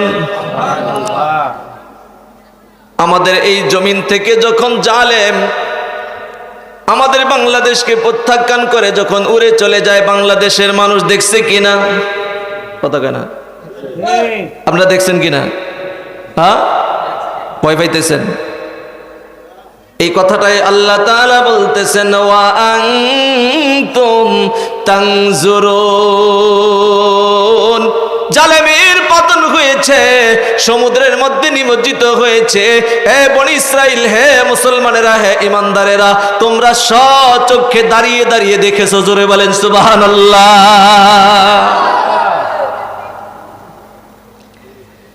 আমার ভাইয়েরা, আল্লাহ তাআলা বলেন, এই বনি ইসরাইলরা সমুদ্র পার হয়ে যখন ময়দানে তিহের মধ্যে অবস্থান করল,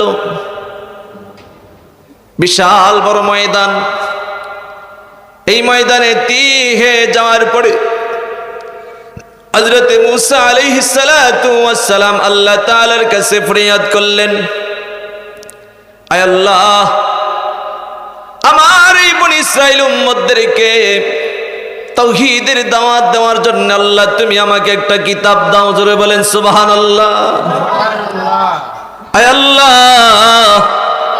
আমি যেন এই কিতাবের মাধ্যমে আমি আমার এই উম্মতদেরকে তাওহীদের দাওয়াত দিতে পারি, ইসলামের দিকে আনতে পারি, সঠিক দিক নির্দেশনা দিতে পারি। জোরে জোরে বলেন সুবহানাল্লাহ।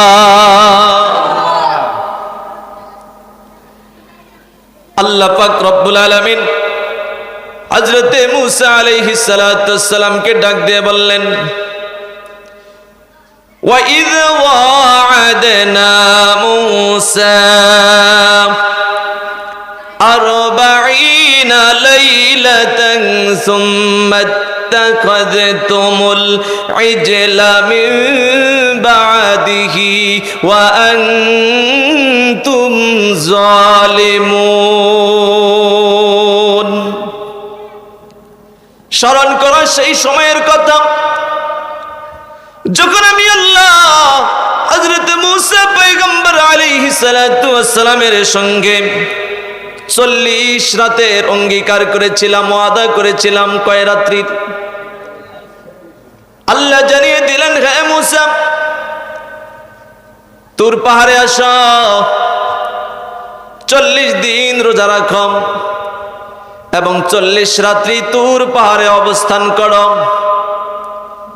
তুর পাহাড়ে 40 দিন অবস্থান করার পরেই আমি আল্লাহ তোমাকে কিতাব দিব। হযরত মূসা আলাইহিস সালাতু ওয়াস সালাম আল্লাহর সঙ্গে 40 রাত্রের অঙ্গীকার হওয়ার পরেই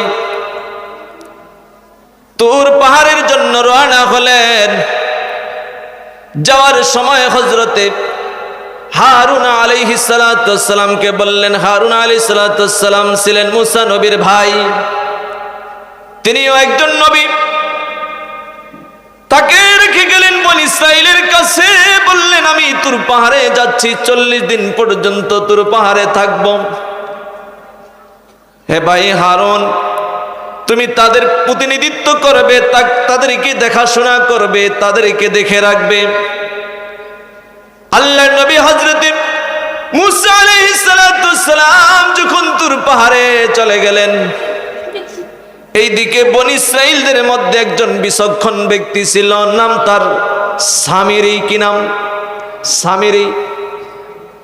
এই বিচক্ষণ ব্যক্তি তিনি লক্ষ্য করেছিলেন আল্লাহর নবী হযরত মূসা আলাইহিস সালাতু ওয়াস সালাম যখন তুর পাহাড়ে রওনা করেছিলেন, হযরত জিবরাইল আলাইহিস সালাতু ওয়াস সালাম তিনি ঘোড়ার আকৃতি ধারণ করলেন। আল্লাহর নবী হযরত মূসা আলাইহিস সালাতু ওয়াস সালাম ওই ঘোড়ার উপরে সওয়ার হলেন। এই জিবরাইল নামক ঘোড়া যেখানে পা রাখে, যেই জমিনে পা রাখে, পা রাখার সাথে সাথে ওই জমিন থেকে ঘাস উৎপন্ন হয়। জোরে বলেন সুবহানাল্লাহ। সামিরি বুঝলেন এই মাটি তো বরকতময় মাটি, এই ঘোড়ার পায়ের নিচের মাটি অত্যন্ত বরকতপূর্ণ মাটি। তিনি লক্ষ্য করে ঘোড়ার পায়ের নিচের কিছু মাটি তিনি সংগ্রহ করে রেখে দিলেন। আল্লাহর নবী হযরত মূসা আলাইহিস সালাতু ওয়াস সালাম তুর পাহাড়ে যাওয়ার পরে সামিরি বনী ইসরাইলদের কাছ থেকে সংগ্রহ করলেন, কার কার কাছে স্বর্ণ আছে, রূপা আছে, আমাকে দাও। সমস্ত বনী ইসরাইলদের কাছ থেকে স্বর্ণ রূপা একত্রিত করে জমা করে তিনি একটা গোবৎস তৈরি করলেন, গাভীর বাছুর তৈরি করলেন। আর ওই যে জিবরাইলের ঘোড়ার পায়ের নিচের যেই মাটি, ওই সংগ্রহ করা কিছু মাটি গোবৎসের মুখের মধ্যে দিয়ে দিলেন। দেওয়ার সাথে সাথে এই স্বর্ণ এবং রূপা দ্বারা বানানো গোবৎসটা এবার হাম্বা হাম্বা করতে লাগলো। জোরে বলেন সুবহানাল্লাহ। এবার সামিরি ডাক দিয়ে বলতেছে, বনি ইসরাইল সম্প্রদায় শোনো শোনো, তোমাদের নবী মুসা আলাইহিস সালাম গেছেন রবের খোঁজে, অথচ রব তোমাদের সামনে হাম্বা হাম্বা করতেছে। জোরে বলেন নাউজুবিল্লাহ, আরো জোরে জবান খুলে বলেন নাউজুবিল্লাহ। মুসা আলাইহিস সালাম গেছেন রবের খোঁজে, অথচ রব তোমাদের সামনে উপস্থিত। রব কোনটা? এই যে গোবৎস বানাইলেন, জিব্রাইলের পায়ের নিচে মাটি তার মুখে দিলেন, এই গোবৎস যখন হাম্বা হাম্বা করতেছে বলতেছে এটাই তোমাদের খোদা। নাউজুবিল্লাহ বলবেন না? আমার বন্ধুগণ, এই 6 লক্ষ বনি ইসরাইলের মধ্যে 3টা ভাগ হয়ে গেল। যখন সামিরি ঘোষণা দিল এটাই তোমাদের খোদা, এটাকে তোমরা পূজা করো, এটাকে তোমরা সেজদা দাও, নাউজুবিল্লাহ বলেন। আল্লাহ ছাড়া পৃথিবীর কাউকে সেজদা দেওয়া যায়? আল্লাহ ছাড়া পৃথিবীর কাউকে সেজদা দেওয়া যায় না। আমার বন্ধুগণ, আমাদের সমাজে কিছু মানুষ আছে, এরা বিভিন্ন সময় মান্যত করে, বাবার নামে, মাজারের নামে মান্যত করে।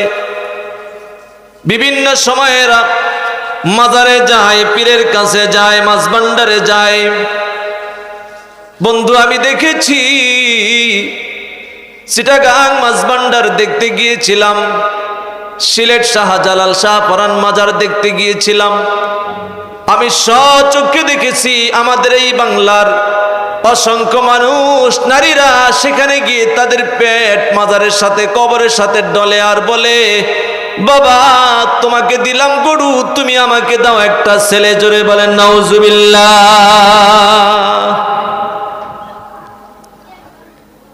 ছেলে মেয়ে দেওয়ার মালিক কে? পৃথিবীর কেউ দিতে পারবেন? আমার বন্ধুগণ, হযরত ইব্রাহিম আলাইহিস সালামের বয়স হয়ে গিয়েছিল প্রায় 100 বছর। কিতাবের মধ্যে কম বেশি আছে। সন্তানের দরকার, আমরা সকলেই জানি। সন্তান চাওয়া আল্লাহর কাছে চাওয়া, এটা নবীদের সুন্নাত। হযরত ইব্রাহিম আলাইহিস সালাম আল্লাহর কাছে সন্তান চেয়েছেন।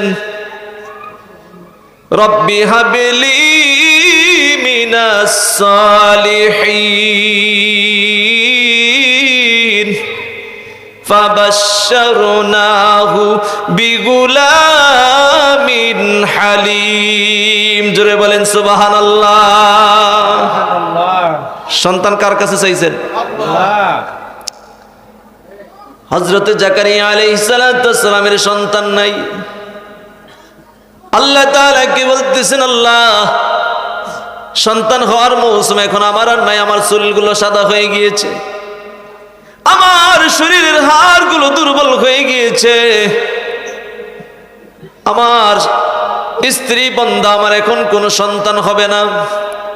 ওগো আল্লাহ, আমি মরিয়মের কামরার মধ্যে ঢুকে দেখেছি তার কাছে অমৌসুমী ফল দেখেছি। আমি তাকে জিজ্ঞাসা করেছি, মরিয়ম তুমি এই ফলগুলো কোথায় পেয়েছ? মরিয়ম জবাব দিয়েছিল, আমার আল্লাহ আমাকে দিয়েছেন।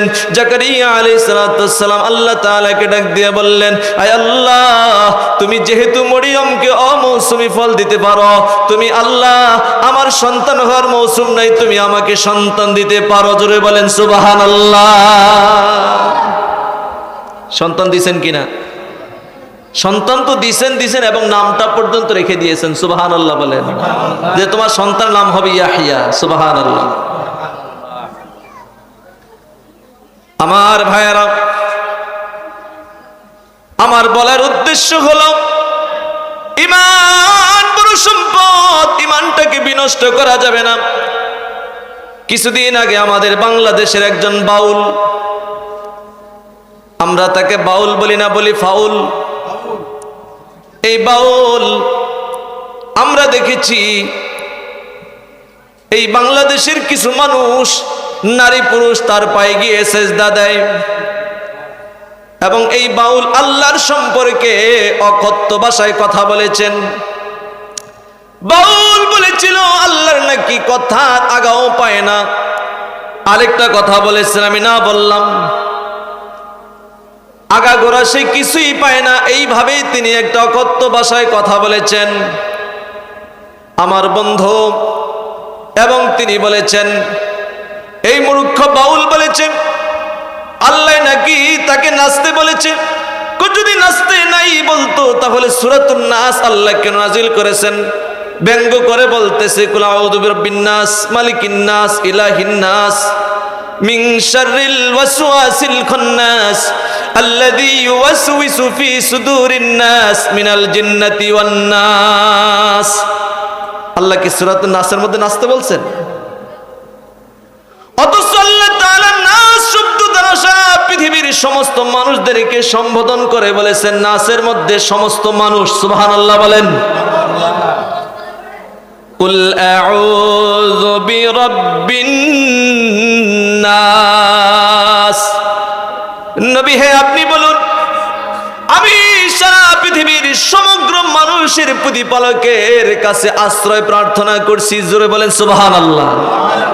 অত সেই পাউল পাগল মাতালটাই বলে নাকি আল্লাহ নাচতে বলছে।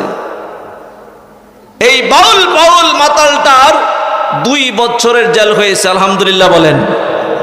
আমরা বাংলাদেশের তাওহীদি জনতা দাবি করেছিলাম তার সর্বোচ্চ শাস্তি হওয়া উচিত ছিল ফাঁসি। কথা বলেন ঠিক কিনা? এই 2 বছরের জেলের শাস্তিতে হবে না। আমরা এই সমস্ত বাউল আর বাউলদের সর্বোচ্চ শাস্তি আমরা তাদের ফাঁসির দাবি করি। কথা বলেন ঠিক কিনা? এই সমস্ত বাউল আর ফাউলদের ফাঁসি হওয়া উচিত, যে কিনা আমার আল্লাহকে নিয়ে কথা বলবে, আমার রাসূলকে নিয়ে ব্যঙ্গ কথা বলবে।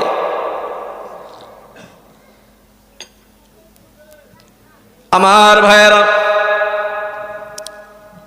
হযরত আইয়ুব আলাইহিস সালাতু সালাম যখন অসুস্থ ছিলেন,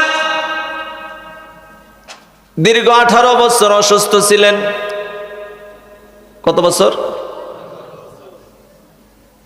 এর মাঝখানে আইয়ুব আলাইহিস সালাতু সালামের স্ত্রী রহিমা, সাউন্ড একটু মোটা করে দেন ভাই, সাউন্ড একটু মোটা করে দেন, যেটা বাড়াইছে এটা কমে দেন এই পাশেরটা। আমার ভাইয়েরা, এই রহিমাকে একজন ইবলিস শয়তান একজন ডাক্তারের সুরত ধরে বলতেছে, রহিমা আমি একজন কবিরাজ, আমি একজন হাকিম, তোমার স্বামী সুস্থ হওয়ার একটা ঔষধ আমার কাছে আছে। রহিমা রে,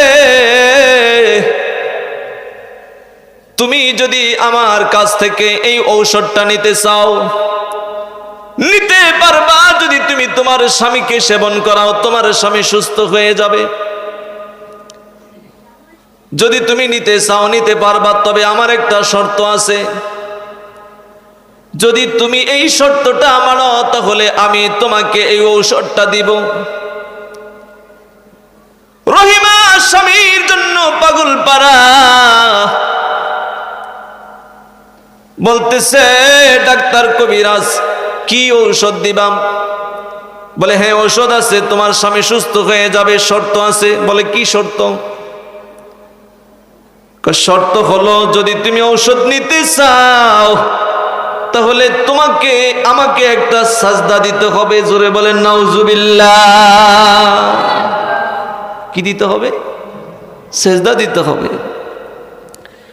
রহিমা বলতেছে কবিরাজ শোনো, যেহেতু তুমি সেজদার কথা বলতেছো, আমি আমার স্বামীকে একটু জিজ্ঞাসা করে নেই। আমার স্বামী যদি বলে তোমাকে সেজদা দিয়ে ঔষধ নিতে তাহলে আমি নিব।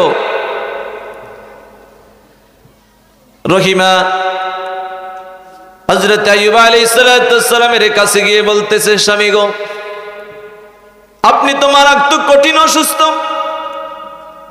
আমি তো আপনার জন্য পাগল পারা, কেমন করে কবে আপনি সুস্থ হবেন?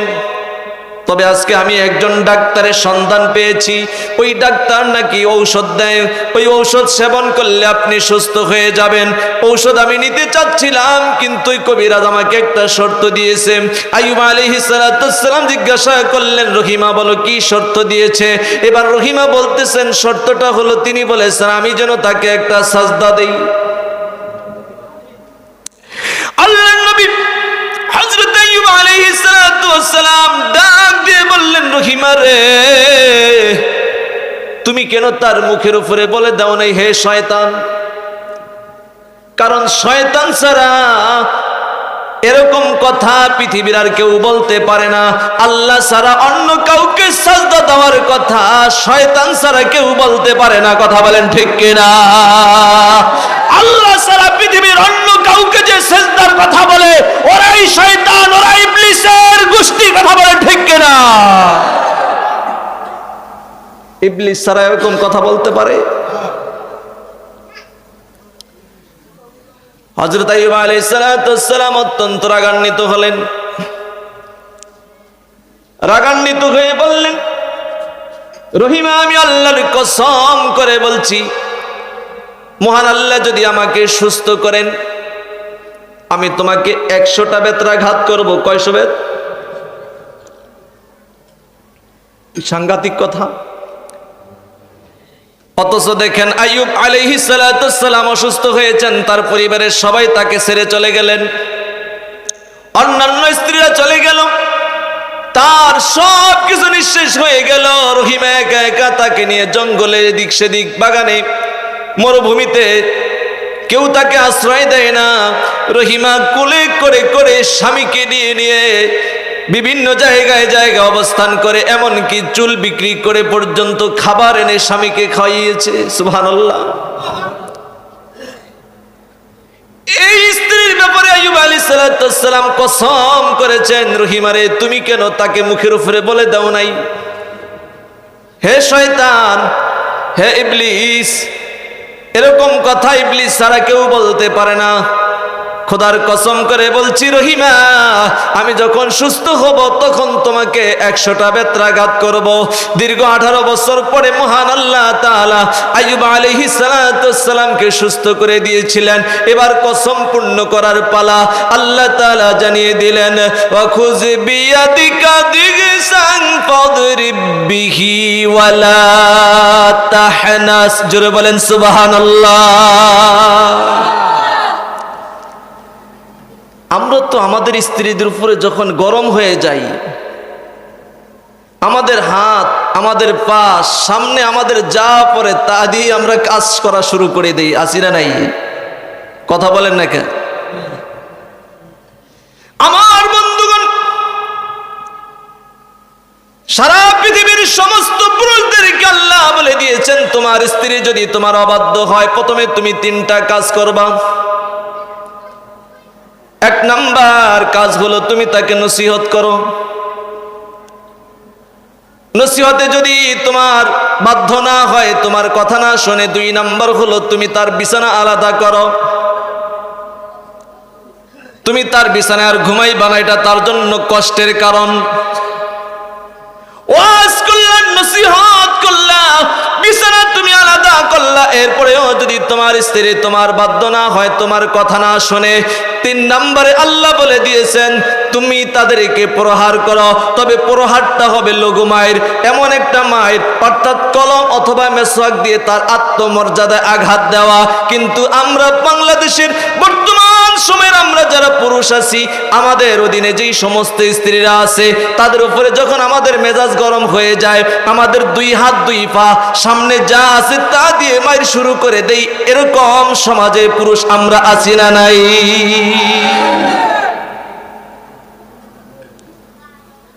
আল্লাহ তাআলা বলেন, হে আইয়ুব, তুমি 100 শলা কানাও, শলা, সুবহানাল্লাহ বলবেন না? 100টা শলা নিয়ে একত্রিত করে তুমি বেঁধে নাও। আর এই 100 শলা দিয়ে তুমি তোমার প্রাণ প্রিয় স্ত্রী রহিমা আলাইহিস সালাম গিয়েছেন তিনি তুর পাহাড়ে রবের খোঁজে।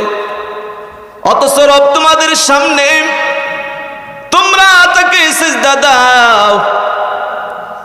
এরকম অর্ডার যদি আমাদের বাংলাদেশের কেউ করে, আমার বিশ্বাস আমার এই বাংলার জমিনের তাওহীদি জনতা সাথে সাথে তাকে দুনিয়া থেকে বিদায় দিয়ে দিবে। কথা বলেন ঠিক কিনা? এরকম শয়তানের অবস্থান এই বাংলার জমিনে থাকতে পারে না। আওয়াজ করে বলেন ঠিক কিনা? আমার ভাইয়েরা, একটা দল এই গোবৎসকে সিজদা করলো, পূজা করলো, আরেকটা দল গোবৎসের পূজা করে নাই, কিন্তু বাধাও দেয় নাই। গোবৎসের পূজাও করে নাই, বাধাও দেয় নাই। তৃতীয় দল গোবৎসের পূজা করে নাই, কিন্তু তারা বাধা দিয়েছে। সুবহানাল্লাহ বলেন। একদল গোবৎসের পূজা করলো, আরেকটা দল গোবৎসের পূজা করে নাই, বাধা দিয়েছে। তৃতীয় আরেকটা দল গোবৎসের পূজা করে নাই ঠিক, তারা চুপচাপ বসে আছেন, বাধাও দেয় নাই। আমার বন্ধুগণ, এই তিনটা দল যখন হয়ে গেল, এই তিনটা দল আমাদের সমাজে আছে না নাই? আমাদের সমাজে যখন অপকর্ম হয়, গুনাহের কাজ হয়, তিনটা দল থাকে। একটা দল গুনার কাজ করে, আরেকটা দল তারা জীবন প্রাণ দিয়ে এই অবৈধ কাজটাকে তারা প্রতিহত করার চেষ্টা করে। কথা বলেন ঠিক কিনা? আবার তিন নাম্বার আরেকটা দল থাকে, তারা গুনার কাজ করে না ঠিক, কিন্তু তারা নীরবতার ভূমিকা পালন করে। তারা তাসবিহ হাতে মসজিদের কোণে বসে বসে তাসবিহ গনে। কথা বলেন ঠিক কিনা? এই তাসবিহ গনার কিছু মানুষ সমাজে আছে না নাই? অথচ এই সময়ের কাজ হলো তোমাকে রাজপথে নামা, এই সময়ে তোমার কাজ হলো জীবন দিয়ে এই জুলুমকে প্রতিহত করা। অথচ সেই সময়ে আমরা তাসবিহ হাতে নিয়ে মসজিদের কোণে বসে বসে আমরা তাসবিহ গুনতেছি। আল্লাহ তাআলা বলেন, ওয়ালতাকুম মিনকুম উম্মাতুন ইয়াদউনা ইলাল খায়রি ওয়ালতাকুম মিনকুম উম্মাতুন ইয়াদউনা ইলাল খায়রি ওয়া ইয়া'মুরুনা বিল মা'রুফি ওয়া ইয়ানহাউনা আনিল মুনকার ওয়া উলাইকা হুমুল মুফলিহুন। জোরে বলেন আল্লাহু আকবার। আল্লাহ তাআলা বলেন, তোমাদের মধ্য থেকে এরকম একটা দল থাকা উচিত। মহান আল্লাহ তাআলা বলেন, ওয়ালতাকুম মিনকুম উম্মাতুন ইয়াদউনা ইলাল খায়রি ওয়া ইয়া'মুরুনা বিল মা'রুফি ওয়া ইয়ানহাউনা আনিল মুনকার ওয়া উলাইকা হুমুল মুফলিহুন। জবান খুলে বলেন আল্লাহু আকবার। সূরা আলে ইমরানের 104 নম্বর আয়াতের মধ্যে আল্লাহ তাআলা বলেন, তোমাদের মধ্য থেকে এমন একটা দল থাকা উচিত যেই দলটা মানুষদেরকে কল্যাণের দিকে আহ্বান করবে। সুবহানাল্লাহ বলেন। যে দলটা মানুষদেরকে কোন দিকে আহ্বান করবে? কল্যাণের দিকে আহ্বান করবে। ওয়া ইয়া'মুরুনা বিল মা'রুফ ওয়া ইয়ানহাউনা আনিল মুনকার, সৎ কাজের আদেশ করবে এবং অসৎ কাজের নিষেধ করবে। মহান আল্লাহ তাআলা বলেন, তারাই হলো প্রকৃত কামিয়াব, তারাই হলো সফল। জোরে বলেন সুবহানাল্লাহ। তো আমাদের মধ্য থেকে উত্তম একটা দল থাকা উচিত, যেই দলটা সার্বক্ষণিক মানুষদেরকে কল্যাণের দিকে আহ্বান করবে। আজকের এই মাহফিল থেকে থেকে আমি ঘোষণা দিতে চাই, আমাদের এই বাংলার জমিনে যেই দলের কথা মহান আল্লাহ বলেছেন যে তোমাদের মধ্য থেকে এমন একটা দল থাকা উচিত যেই দলটা মানুষদেরকে কল্যাণের দিকে আহ্বান করবে, ওই কল্যাণের দিকে আহ্বানকারী যেই দল রয়েছে, আমার ভাইয়েরা, আমার মুসলমান ভাইয়েরা, ওই দলের সাথে আমরাও থাকতে চাই। কে কে রাজি আছে? তুই হাত তুলে দেখ। আল্লাহু তাকবীর, নারায়ে তাকবীর। আমরা সেই কল্যাণকামী দলের সাথে থাকবো তো ইনশাআল্লাহ। যেই দলটা মানুষদেরকে সৎ কাজের আদেশ করে, যেই দলটা মানুষদেরকে অসৎ কাজের আদেশ করে, যেই দলটা চাঁদাবাজির বিরুদ্ধে কথা বলে, যেই দলটা জুলুমের বিরুদ্ধে কথা বলে, যেই দলটা জিনা ব্যভিচারের বিরুদ্ধে কথা বলে, ওই দলের সাথে আমরা আছি ইনশাআল্লাহ। জোরে বলেন ইনশাআল্লাহ। আল্লাহ পাক আমাদেরকে ওই নেকের দিকে, কল্যাণের দিকে আহ্বানকারী দলের সাথে থাকার তৌফিক দান করুক। সকলে বলি আমিন। আমি কি আমার থেকে বলেছি? আল্লাহ কোরআনে বলেছেন সূরা আলে ইমরান, সূরা আলে ইমরান 104 নম্বর আয়াত, 104 নম্বর আয়াত। আর ভাইয়েরা, আমার বন্ধুগণ, তিনটা দলের মধ্যে একটা দল গো-বৎসের পূজা করেছে, আরেকটা দল গো-বৎসের পূজা করে নাই। বাধা দিয়েছে, আরেকটা দল গো-বৎসের পূজা করে নাই ঠিক, কিন্তু তারা বাধাও দেয় নাই। মহান আল্লাহ তাআলা ঘোষণা দিয়েছেন, তোমরা গো-বৎসের পূজা করে নিজেদের প্রতি তোমরা জুলুম করেছো। গো-বৎসের পূজা করে তোমরা জুলুম করেছো, অন্যায় করেছো। আমার বন্ধুগণ, হযরত মূসা আলাইহিস সালাতু ওয়াস সালাম বললেন, وَإِذْ قَالَ مُوسَى لِقَوْمِهِ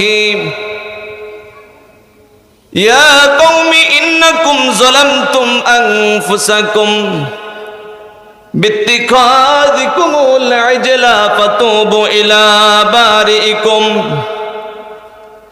فَاقْتُلُوا أَنفُسَكُمْ।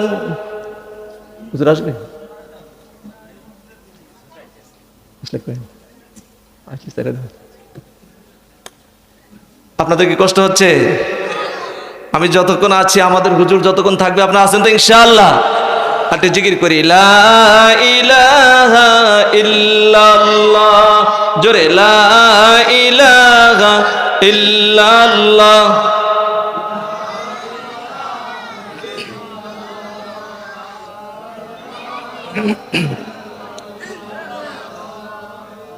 লা ইলাহা ইল্লাল্লাহ। জোরে, লা ইলাহা ইল্লাল্লাহ, লা ইলাহা ইল্লাল্লাহ, লা ইলাহা ইল্লাল্লাহ। জবান খুলে, লা ইলাহা ইল্লাল্লাহ, লা ইলাহা ইল্লাল্লাহ, লা ইলাহা ইল্লাল্লাহ মুহাম্মাদুর রাসূলুল্লাহ সাল্লাল্লাহু আলাইহি ওয়াসাল্লাম। হযরত মূসা আলাইহিস সালাতু ওয়াস সালাম 40 দিন পরে তুর পাহাড় থেকে আসলেন, কিতাব নিয়ে আসলেন। জোরে বলেন সুবহানাল্লাহ। আল্লাহ তাআলা বলেন, وَإِذْ آتَيْنَا مُوسَى الْكِتَابَ وَإِذْ آتَيْنَا مُوسَى الْكِتَابَ وَالْفُرْقَانَ لَعَلَّكُمْ تَهْتَدُونَ। জোরে জোরে বলেন সুবহানাল্লাহ। স্মরণ করো সেই সময়ের কথা যখন আমি হযরত মূসা পয়গম্বর আলাইহিস সালাতু ওয়াস সালামকে কিতাব দান করেছি, ওয়াল ফুরকান, এবং ফুরকান দান করেছি। জোরে বলেন সুবহানাল্লাহ। এই কিতাব আল্লাহ তাআলা দিয়েছেন হক এবং বাতিলের মাঝে পার্থক্যকারী। সুবহানাল্লাহ বলেন। মহান আল্লাহ তাআলা সর্বশেষ সংবিধান কোরআন, পবিত্র কোরআন, এই কোরআন আমাদেরকে দিয়েছেন সংবিধান হিসাবে। এই কোরআন হলো সত্য এবং অসত্যের মাঝে পার্থক্যকারী। এই কোরআন আমাদেরকে জানিয়ে দেয় কোনটা সৎপথ আর কোনটা অসৎপথ। এই কোরআন আমাদেরকে জানিয়ে দেয় কোনটা জান্নাতের পথ আর কোনটা জাহান্নামের পথ। অতএব এই কোরআনের সাথে আমরা আছি তো ইনশাআল্লাহ। কোরআন আছে যেখানে, আল্লাহ পাক কবুল করুক, বলেন আমিন। আল্লাহ বলেন, আমি মুসা পয়গম্বর আলাইহিস সালাতু সালামকে কিতাব দান করেছি, অল ফুরকান এবং ফুরকান দান করেছি।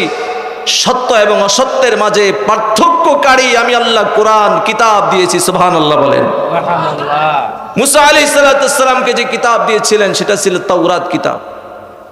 হযরত মুসা আলাইহিস সালাতু ওয়াসসালাম তিনি তার উম্মতদেরকে ডাক দিয়ে বললেন, ওয়া ইজ ক্বালা মুসা লিকাওমিহি ইয়া কওমি ইন্নাকুম যালামতুম আনফুসাকুম বিত্তিখাযিকুমুল ইজলা ফাতুবু ইলা বারিইকুম ফাকতুলু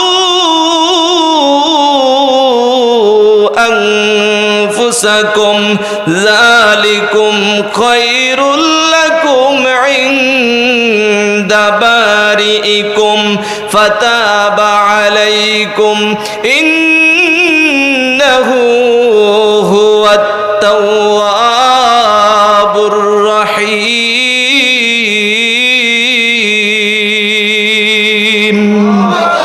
জবান খুলে বলেন আল্লাহু আকবার। আল্লাহ তাআলা বললেন, স্মরণ করো সেই সময়ের কথা যখন হযরত মুসা আলাইহিস সালাতু ওয়াস সালাম তিনি তার সম্প্রদায়কে বললেন, হে আমার সম্প্রদায়, নিশ্চয়ই তোমরা গোবৎসের পূজা করে তোমরা নিজেরা নিজেদের প্রতি জুলুম করেছো, অন্যায় করেছো, অপরাধ করেছো। গোবৎসের পূজা করা এটা চরম জুলুম, কারণ এটা শিরক। আল্লাহ তাআলা পবিত্র কোরআনুল কারীমের মধ্যে ঘোষণা দিয়েছেন, আল্লাহ শিরক ব্যতীত অন্যান্য সমস্ত গুনাহ ইচ্ছা করলে ক্ষমা করে দিবেন, কিন্তু আল্লাহ শিরকের গুনাহ কশিন কালেও ক্ষমা করবে না, ঠিক কিনা?